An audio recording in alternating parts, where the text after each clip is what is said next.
Denver Nuggets tuluyan ng tinapos ang playoff run ni LeBron James at ng Los Angeles Lakers sa masaklap na 2-point win sa Game 5 kahapon.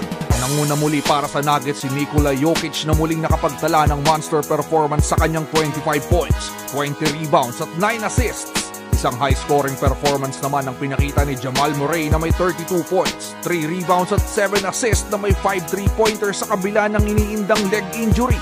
Sinundan ito ng 26 points, 4 rebounds, 2 steals na may 5 3-pointers ni Michael Porter Jr. na isa sa naging malaking factor sa muling pag-dominate ng Nuggets sa Lakers. Back-to-back 30-point game performance naman ang binigay ni LeBron James na sinamahan ng 9 rebounds, 11 assists at 4 steals habang may 17 points, 15 rebounds, 4 assists at 2 blocks naman si Anthony Davis. Nag-step up rin sa elimination match si Austin Reeves na may 19 points, 3 rebounds, 4 assists, 3 steals at 2 blocks at D'Angelo Russell na may 14 points at 6 assists. Naging maganda ang umpisa ng Lakers sa laban kung saan napanatili nila ang lead hanggang pagpasok ng halftime buzzer.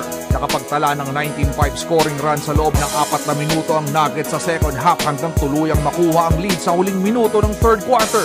Naging problema rin ng Lakers ang sablay na open basket opportunities galing kay Hachimura at Dinwiddie. Sa last 4 minutes ng fourth quarter ay nagawang ma-posterize ni Jamal Murray si LeBron James na lalong nag-ignite sa momentum ng Nuggets. Isang clutch 3-pointer ang pinakawala ni Austin Reeves sa last 2 minutes na nag-angat sa Lakers sa 1 point. Agad namang binawi ng Nuggets sa tulong ng mga easy shots na binigay ng Lakers kay Jokic. Sa huling play ay isa namang game-winning jumper ang pinakawala ni Jamal Murray na tuluyang nagselyo sa panalo ng Denver Nuggets sa series. Natapos ang dikit na laban sa score na 108-106 kung saan naabante na ang Denver Nuggets para harapin si Anthony Edwards at ang Minnesota Timberwolves sa Western Conference Semifinals. Hindi naman malinaw kung ano ang magiging kapalaran ng Lakers head coach na si Darvin Ham matapos itong mabigong makagawa ng adjustments para labanan ng playing at coaching system ng Nuggets. Hindi naman sinagot ni LeBron James ang tanong sa kanya kung ito na ba ang huling season niya sa Lakers sa post-game interview kahapon.